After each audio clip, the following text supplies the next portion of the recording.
자, 이제 2장 유다에 내리신 벌에 대해서 2장 4절부터 한번 보도록 할게요. 2장 4절을 보니까 유다의 서너 가지 죄로 말미암아. 여러분, 서너 가지, 하나님이 정말 째째한 것 같지 않아요? 서너 가지 죄밖에 안 지었는데 심판을 내리고 이 서너 가지가 도대체 몇 가지를 하나님은 서너 가지라고 할까? 근데 이제 제가 어느 책을 보니까 이 서너 가지 이게 3+4로 이제 보는 사람도 있더라고요. 3+4는 뭐예요? 7. 완전수잖아요. 그래서 죄의 완전함 때문에 하나님께서 심판하신다라고 그렇게 의견을 내놓으신 분도 있더라고요. 정말 3가지, 4가지밖에 안 됐는데 하나님은 악을 참아 보지 못하시는 분이시기 때문에 3가지, 4가지밖에 안 돼도 심판을 하시는 건지, 아니면 정말 제가 가득 찼기 때문에 이 3+4는 7 해서 완전하게 제가 가득 찼기 때문에 심판을 하시는 건가? 그거는 각자의 마음 안에 있겠죠. 여러분의 마음 안에. 여러분이 만약에 하나님이 나는 죄를 한 가지만 졌는데도 하나님이 나에게 심판을 내리시는 분이야 라고 하면 뭐 3가지, 4가지니까 얼마나 많이 참으셨어요. 하나에도 심판하시면 내가 3가지, 4가지를 지을 때까지도 참고 계시다가 심판을 하시는데, 근데 저는 이 사람들의 죄가 찰 만큼 찼구나, 그렇기 때문에 하나님이 심판하시는구나 라고 생각을 합니다. 이제 선지서를 여러분들이 보시게 되면 죄에 대한 부분에 대해서 하나님이 도대체 얼마만큼 참으시는가에 대한 것들을 생각하게 되실 거예요. 여로보암 2세, 지금 여로보암 2세죠. 근데 이제 초대 왕인 여로보암 1세가 그때가 남북이 분열이 됐어요. 그때가 연도가 어떻게 되냐면 931년입니다. 남북 분열이. 931년에 딱 남북이 분열이 되면서 여로보암은 그 유다 왕조, 그러니까 다윗 왕조가 아니잖아요. 다윗 왕조가 아니에요. 그렇다면 자기가 북이스라엘에 비록 10지파를 데리고 왕이 되기는 했지만 항상 열등감이 있었을 겁니다. 아, 나는 정통파가 아니야. 여러분, 그런 거 있으실 거예요. 나는 정통파가 아닌데. 그래서 열등감과 그 다음에 성전이 어디 있어요? 북이스라엘이 있지 않고 남유다의 성전이 있죠. 그러니까 예배를 드리려면 어디로 가요? 사람들이? 당연히 남유다로 가겠죠. 성전이 있으니까. 그러면 무슨 생각이 드냐면 사람들이 저렇게 맨날 예루살렘으로 왔다 갔다 하다가 결국은 다 남쪽으로 다 돌아서는 거 아니야? 그럼 불안하죠. 이 사람들이 나를 다 배신하고 결국은 남유다 편으로 다 돌아서면 언젠가는 나는 끝장이 나겠구나. 불안함이 있을 거예요. 두려움. 그래서 이 사람의 해결책이 뭐였냐면, 여러분 이미 열왕기 상하에서 배우셨죠? 해결책이 뭐였어요? 베델과 단에 금송아지 우상을 딱 세웁니다. 그리고 야, 너네 남쪽으로 내려갈 필요 없어. 이것이, 이 금송아지가 바로 너희를 애굽에서 인도해낸 너희 하나님이야. 그러니까 너희는 남쪽으로 내려갈 필요가 없이 여기에서 베델과 단에 가서 하나님을 섬겨라 라고 해서 북이스라엘은 시작부터가 삐뚤어졌어요. 하나님의 언약과 상관없이 그냥 삐뚤어지기 시작했어요. 그러니까 여러분 다림줄 말씀하셨는데, 다림줄이 얼마나 이 수직이 올바른가를 보는 거잖아요. 근데 벌써 벽돌을 쌓는데 여기에 딱 제자리에 딱 놓고 시작을 해야 되는데 어떻게 됐어요? 옆으로 삐져나왔죠. 벌써 삐뚤어지기 시작이 된 나라예요. 북이스라엘이. 한 사람의 두려움 때문에. 우리도 이런 두려움 때문에 우리가 하나님의 말씀과 상관없이 갈 수가 있어요. 사람을 두려워하면.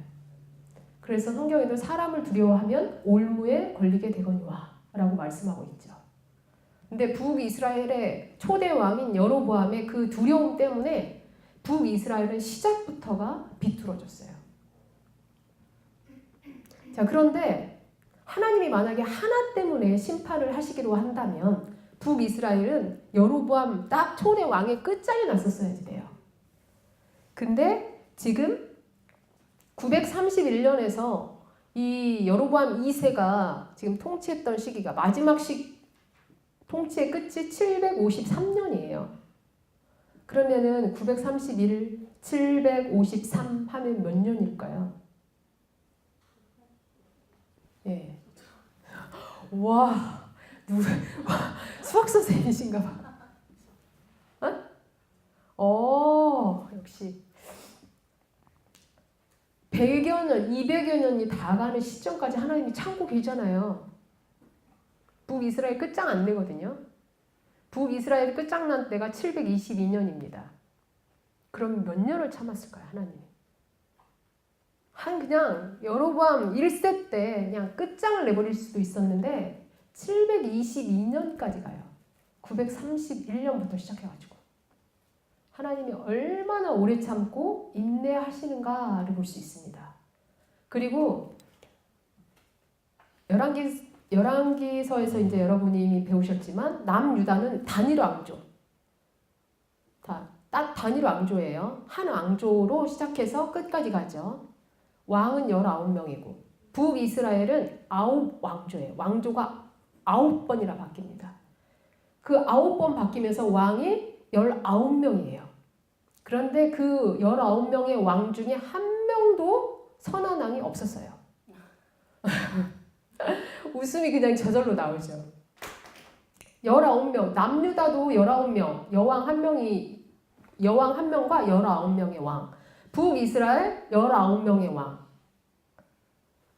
근데 어쩌면 한 명도 선한 왕이 없었다라는 사실이에요. 한 명이라도 있으면 그래도 하나님이 봐주실만 하잖아요. 근데 한 명도 없었는데 그 오랜 기간 동안을 하나님께서 기다리시죠. 한 왕조가 세워졌다가 사라지고 그 다음에 또 다른 왕조가 세워지고 하나님께서 기대하시는 게 계속적으로 있었다라는 사실입니다. 9왕조가 바뀔 때까지. 그리고 19명의 왕이 바뀔 때까지. 하나님 계속 기대하셨어. 이 왕조라면 아니면 이 왕이라면 그런데 한 명도 없었다라는 사실이에요. 그럼에도 불구하고 끝까지 참으시죠. 하나님께서 얼마나 인내하고 계시는가. 그리고 그 하나님은 이스라엘과 남유다에 대해서 인내하셨던 그 하나님은 오늘날 여전히 우리에게도 그만큼 인내하고 계시다라는 사실이에요. 자, 2장 4절에 보니까 유다의 서너 가지 죄로 말미암아 내가 그 벌을 돌이키지 아니하리니 하면서 율법에 대해서 하나님과의 언약에 대해서 지키지 않은 것에 대해서 얘기를 합니다. 자, 조상들이 따라가던 거짓 것, 이것은 우상 숭배예요. 그러니까 북이스라엘만 우상을 숭배했던 게 아니라 남유다도 우상을 숭배하고 있었다라는 사실을 볼 수가 있죠. 그래서 내가 유다에 불을 보내리니 예루살렘의 궁궐들을 사르리라. 예루살렘의 궁궐들이 살라지는 때는 바벨론에 의해서 멸망했던 586년입니다. 자, 그리고 이제 6절부터 보면은 이스라엘의 서너 가지 죄로 말미암아 내가 그 벌을 돌이키지 아니하리니 그러면서 쭉 죄가 쭉 열거가 되고 있어요. 하나님이 재판장이 되신 겁니다.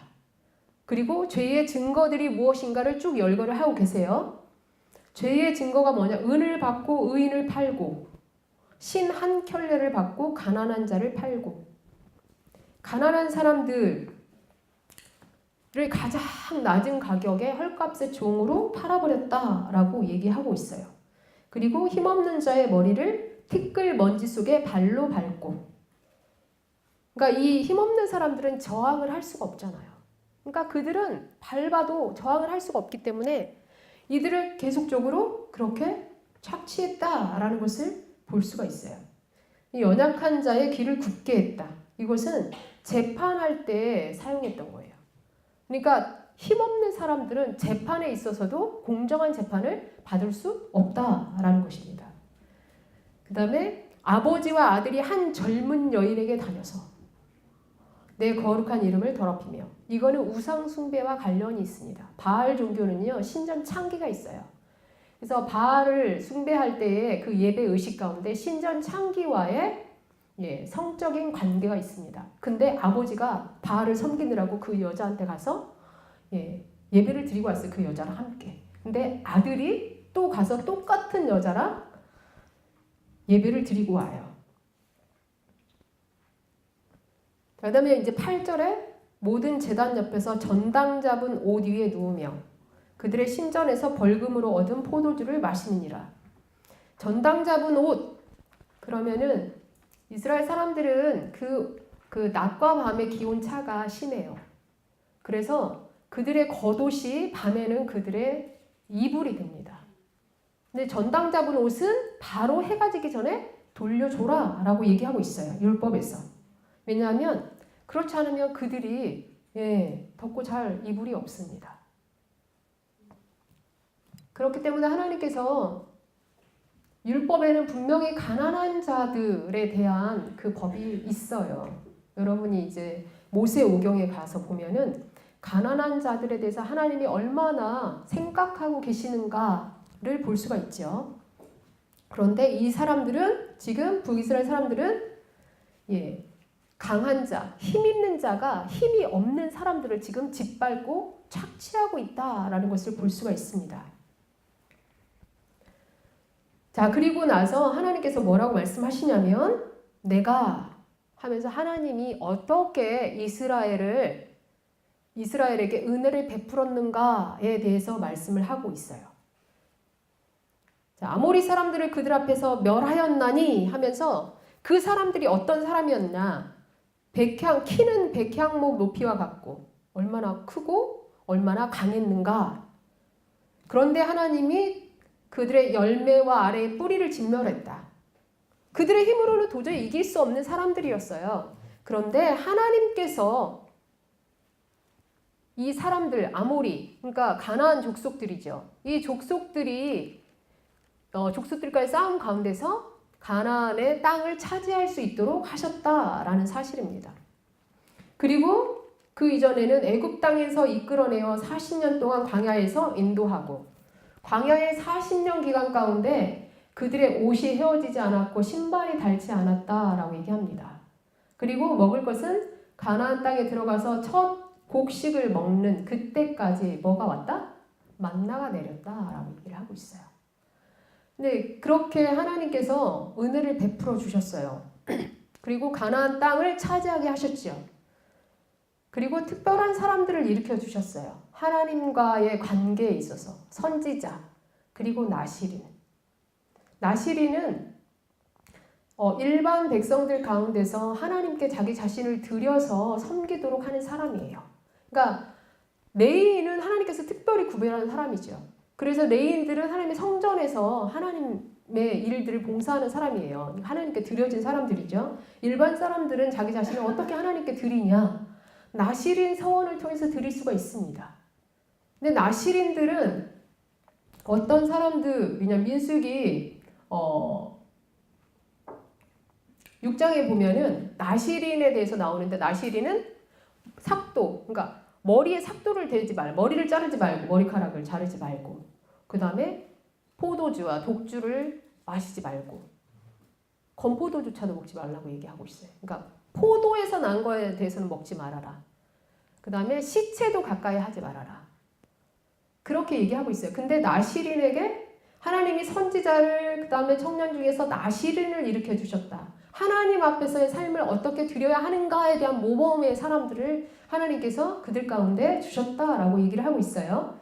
그런데 이스라엘 사람들은 어떻게 했어요? 12절을 보니까 너희가 나실 사람으로 포도주를 마시게 하며 또 선지자에게 명령하여 예언하지 말라 하였느니라. 그러니까 하나님 앞에 자신의 삶을 어떻게 정결하고 깨끗하게 드려야 하는가에 대한 모범으로서의 일으킨 사람들, 그 사람의 그 서원을 깨트리게 만들어버리고 그 다음에 하나님의 말씀을 들어야 될 하나님께로부터 말씀의 통로로서 사용되어지는 대변인으로서 사용되어지는 선지자들의 말을 듣지 않겠다라고 결정을 한 거예요. 그래서 예언하지 말아라. 하나님의 은혜에 대해서 이 이스라엘 사람들은 이걸 뭐라 그래요? 배신? 배신보다 좀 더 강해야 되는데. 은혜에 대해서 배은망덕. 역시 배은망덕. 이렇게 단어가 생각이 안 나. 배은망덕 했다라는 거예요. 나이가 드신 분들 죄송합니다. 제가 나이가 들어가니까 단어가 생각이 안 나더라고요.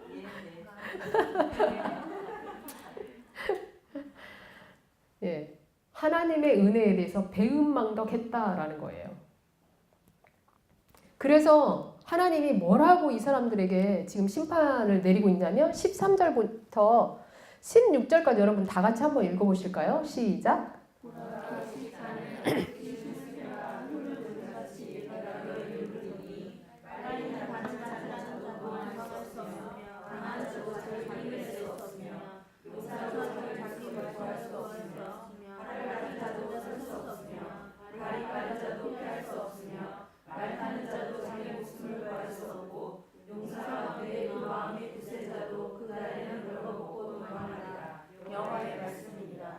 이게 무슨 말씀 같아요? 하나님께서 심판을 내릴 때에는 피할 자가 있다 없다? 한 명도 없어요. 근데 여기에서 나와 있는, 그러니까 여기 지금 심판에 나와 있는 사람들이 그냥 일반 사람들이 아닌 것 같죠. 빨리 다름박질하는 자, 강한 자, 용사, 활가진 자, 발이 빠른 자, 말 타는 자, 용사. 그러니까 힘센 사람들이잖아요. 그리고 잘 훈련된 사람들, 용사들.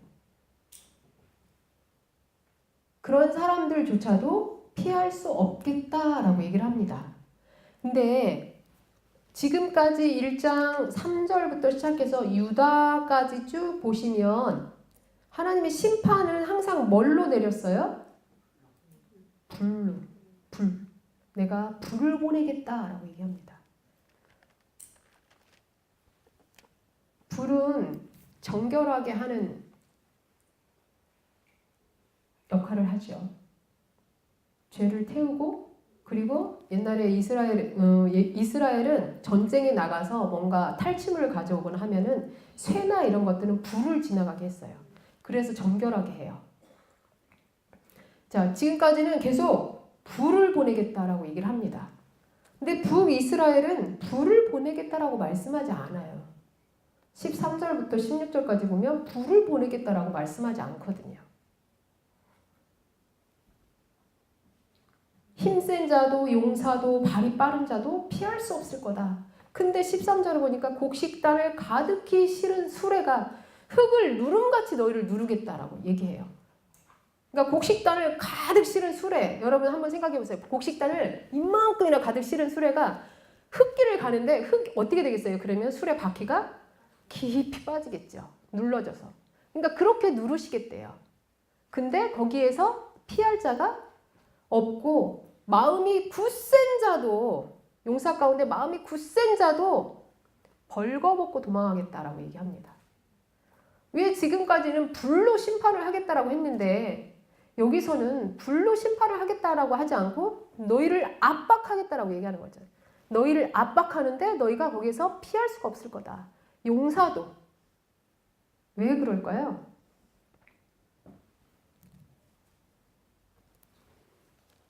제가 보기에는 지금 6절부터 보면은 북이스라엘 사람들이 가난한 자를 어떻게 하고 있어요? 압박하고 있죠. 그들을 이렇게 누르고 있어요, 진짜. 이 13절에 나와 있는 것처럼 곡식단을 가득히 실은 수레가 흙을 누름같이 지금 부자들, 강자들이 약자를 어떻게 하고 있어요? 이렇게 눌러요. 그래서 정말 옴짝달짝 할 수 없을 정도로 누르고 있다는 거예요. 가난한 자들은 거기에서 헤어나올 수가 없어요. 하나님이 뭐라고 말씀하시냐면 내가 너희를 그렇게 누를 거야 라고 말씀하는 거예요. 힘 대 힘으로 지금 하나님께서 반응하고 계시는 겁니다. 너희가 힘이 있다고 그렇게 자랑하고 있어? 너희가 부자라고 그렇게 자랑하고 있어? 너희가 강하다라고 약한 자를 지금 짓밟고 부자라고 가난한 자를 지금 저렇게 착취하고 있어? 그럼 너네도 한번 당해봐. 너희가 힘으로 그렇게 누른다라면 나도 힘으로 너희를 그렇게 누를 거야 라고 말씀하고 있는 거예요.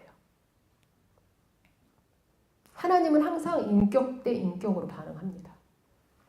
그러니까 지금 이스라엘이 가난한 자들에 대해서 하고 있는 그 모양 그대로 너희를 그렇게 하겠다라고 얘기하고 있는 것이에요.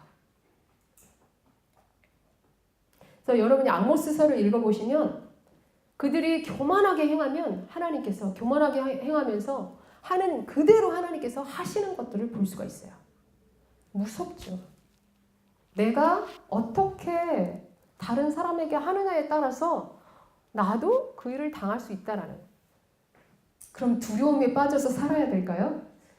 그렇지는 않겠지만 이미 이 이야기들은 이 선지자의 메시지들은 지나간 과거입니다. 그렇지만 하나님은 그만큼 내가 다른 사람을 이해할 수 있도록 하시는 것 같아요.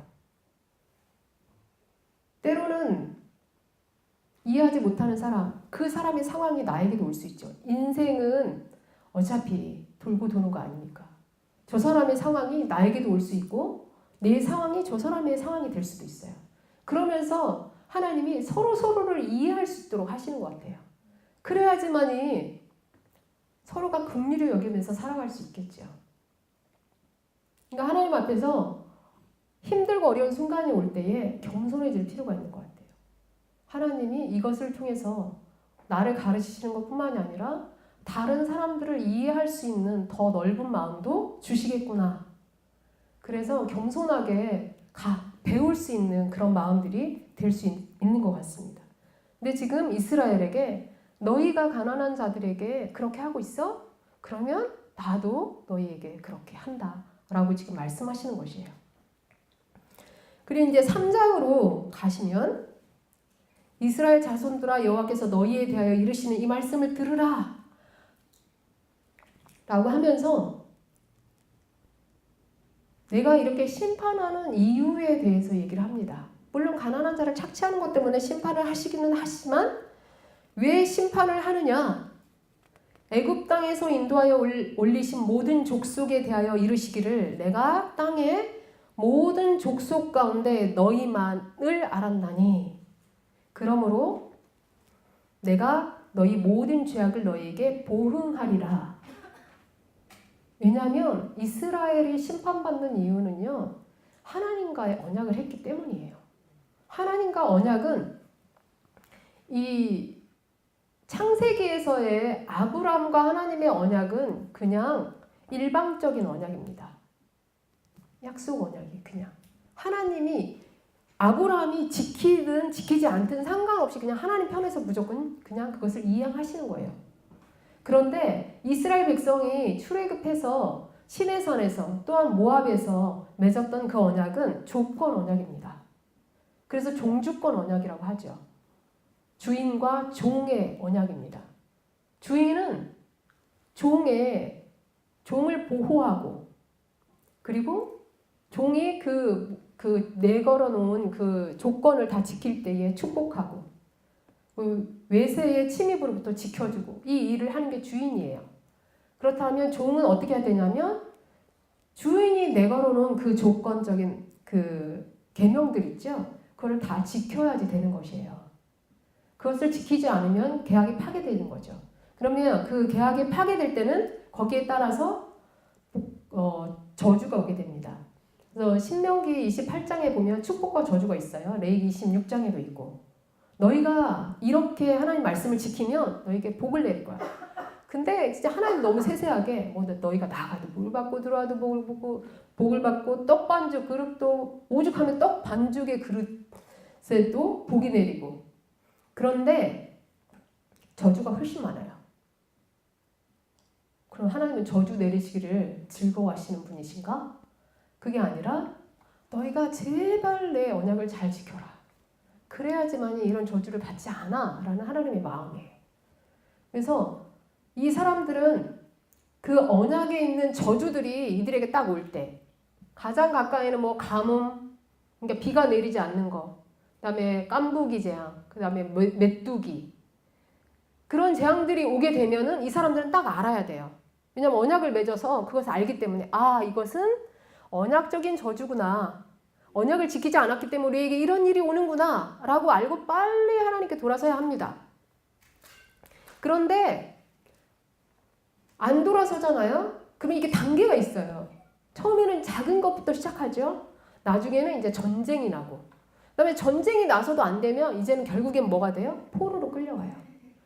그런데 이스라엘은, 북이스라엘도 그렇고 남유다도 그렇고 그 모든 과정들을 다 거쳐서 결국에는 멸망을 했어요.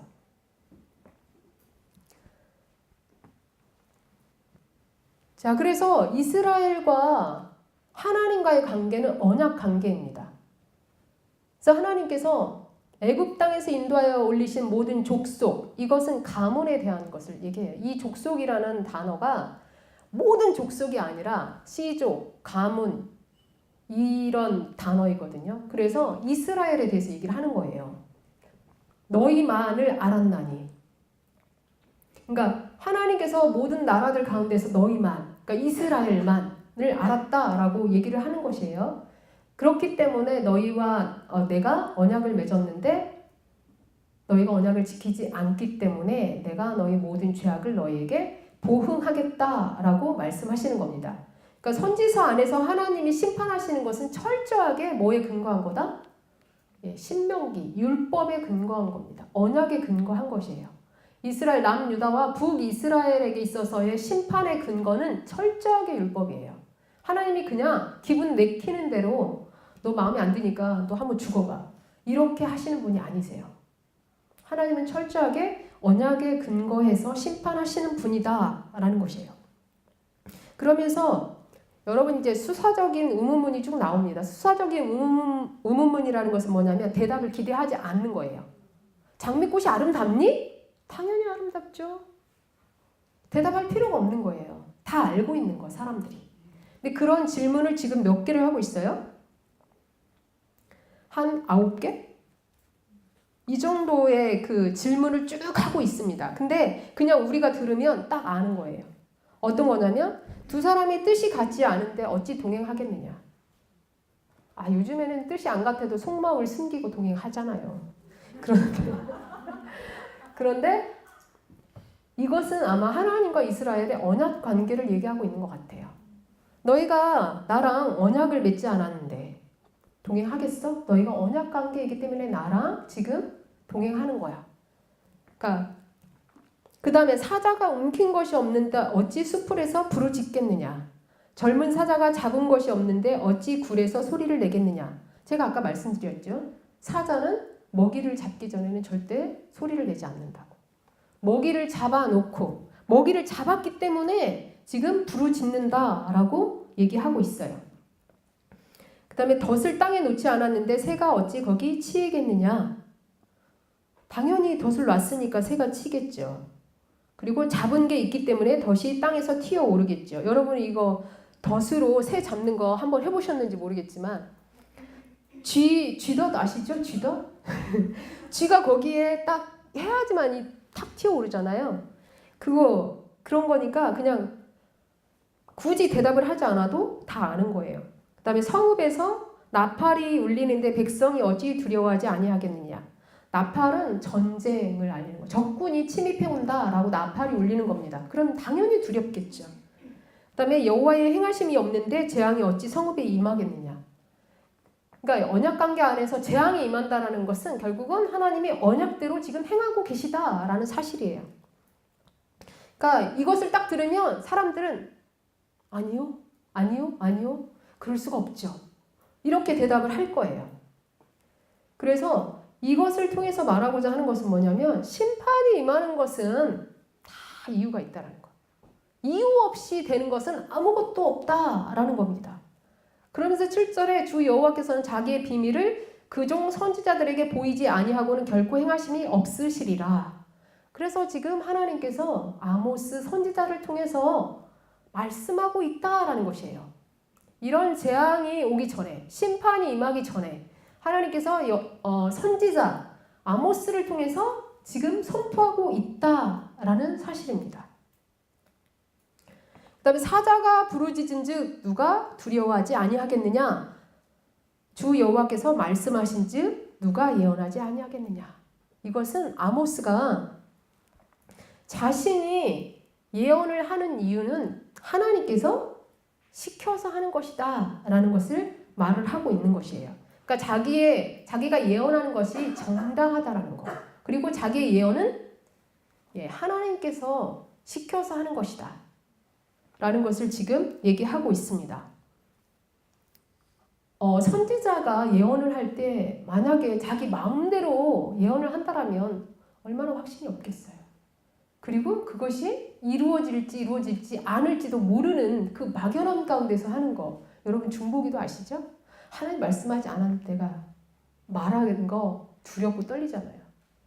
근데 물론 거짓 선지자들은 뭐 그런 거 저런 거 생각 안 하겠지만, 그러니까 자기가 하나님이 부르셨다라는 명확한 부르심의 확신 가운데서 지금 내가 예언을 하고 있다라는 것을 여기서 얘기하고 있어요. 그리고 이 심판의 예언이 하나님께로부터 왔기 때문에 너희가 돌이키지 아니하면 심판이 확실하게 너에게 임할 것이다 라는 것을 얘기해 주고 있습니다.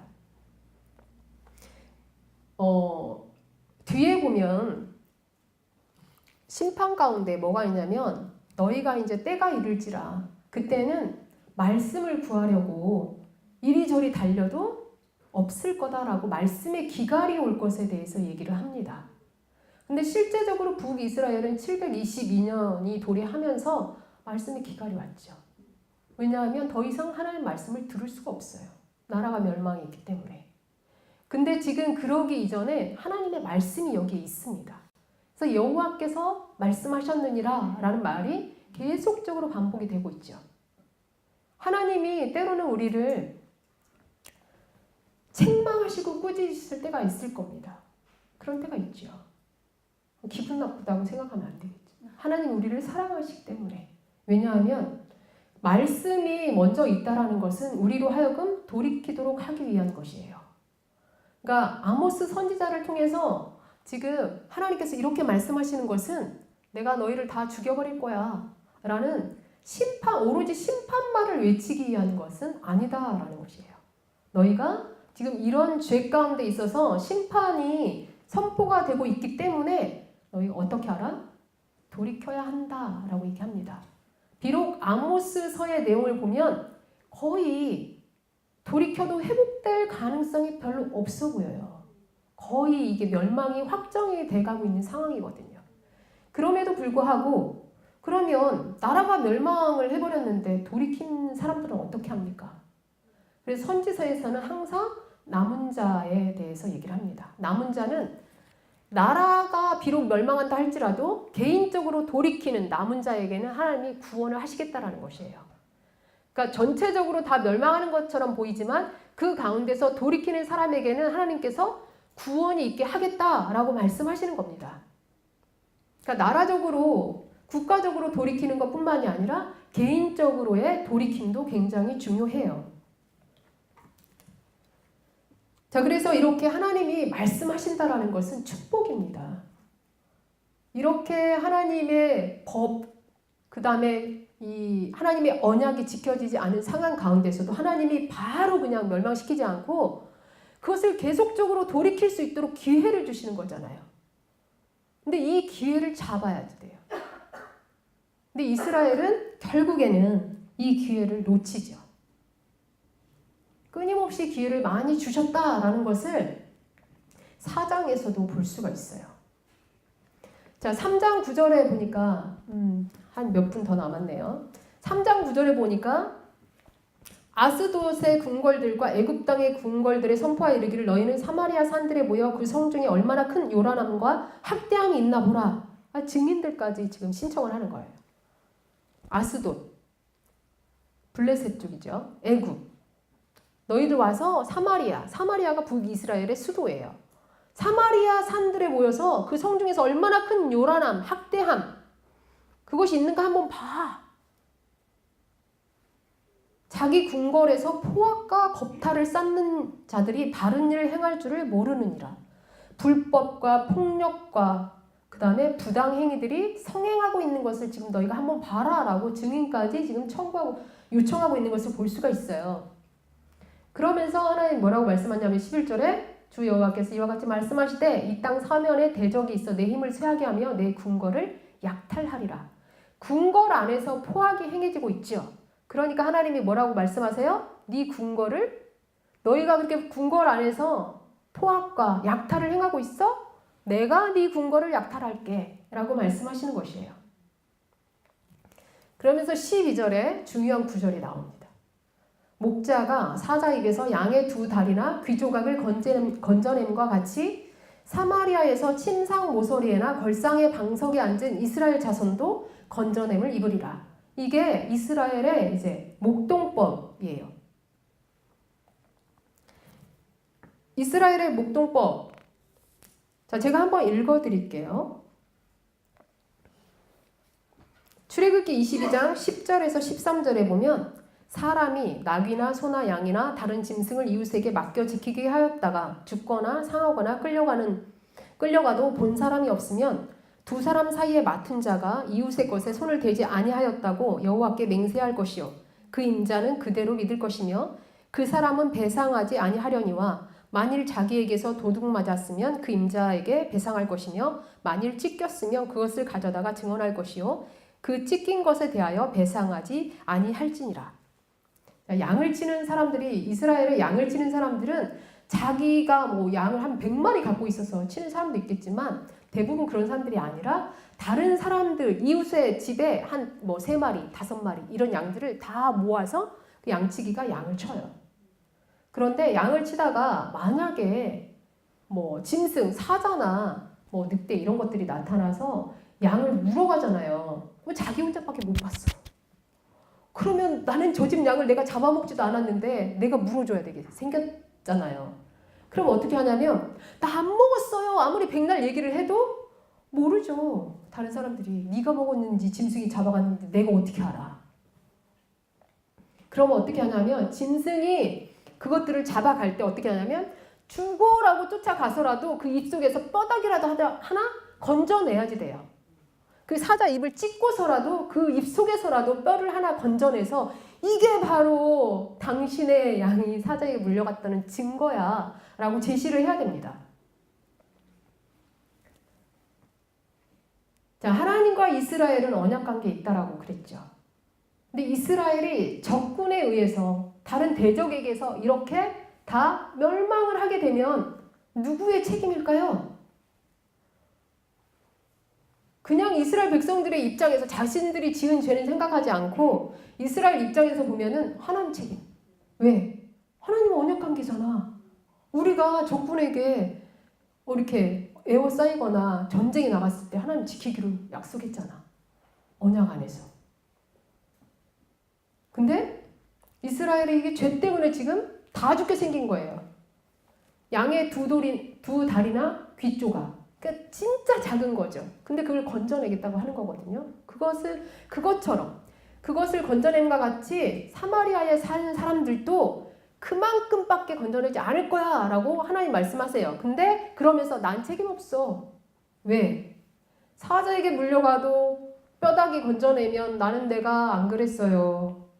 이거 사자가 그랬어요 라는 증거로 제시하면 되잖아요. 그러니까 나도 그만큼 조금 건져낼 거야. 그게 증거야. 내가 하지 않았다라는 거. 하나님이 심판을 내렸잖아요. 근데 그 원인의 제공자는 누구예요? 그리고 그 하나님이 심판을 내리려고 해서 내리는 게 아니라 언약 관계 안에 있어요. 근데 이들이 언약을 지키지 않았어요.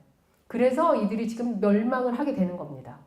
근데 그 책임은 누구에게 있지 않냐면 하나님께 있지 않다라는 것이에요. 왜? 나는 작은 숫자를 건져낼 거야. 내가 그렇게 했다는 게 아니라 너희의 잘못 때문에. 그래서 하나님은 책임이 없다라는 것을 말을 하고 있고 결과적으로는 너희가 다 죽고 난 뒤에 내가 진짜 건져내겠어. 사실은 너희는 망할 거야 라는 말을 합니다. 그렇지만 그 책임은 하나님이 지지 않는다. 하나님이 책임이 없다라는 것이에요. 그래서 이스라엘의 목동법에 대한 것과 하나님이 지금 그 이스라엘의 목동법을 지금 가지고 와서 하나님에게 너희가 너희의 죄로 인해서 멸망을 한다 할지라도 나에게는 책임이 없다라는 것을 말을 하고 있습니다. 4장까지 가려고 했는데 3장까지만 하고 마치도록 할게요. 기도하고 마치겠습니다. 하나님 감사합니다. 선지서를 통해서 하나님이 무서운 하나님이 아니라 얼마나 오래 참고 우리에 대해서 인내하시고 우리에게 끊임없이 기회를 주시는 하나님이신가에 대해서 볼 수 있게 하셔서 감사합니다. 하나님이 우리에게 베푸시는 은혜, 우리 삶 안에서 행해지는 모든 것들 가운데서 하나님의 그 은혜를 날마다 볼 수 있게 하시고 하나님 주님의 임재를 언제 어느 장소에 있든지 내가 그 안에 함께 계시는 주님의 임재를 경험할 수 있도록 하나님께서 도와주시기를 위해서 기도하고 우리의 영이 그렇게 깨어 있을 수 있도록 함께 해주십시오. 다음 주까지 저희가 아모스서를 공부할 텐데 아모스 안에서 하나님의 그 애타는 그 심정이 무엇인가를 저희가 보게 하시고 우리를 향해서도 하나님이 가지신 그 애틋한 마음 그리고 끊임없이 하나님 당신께로 돌아오도록 부르시는 그 음성을 하나님 오늘 저희가 들을 수 있는 시간이 될 수 있도록 함께 해주시기를 위해서 기도합니다.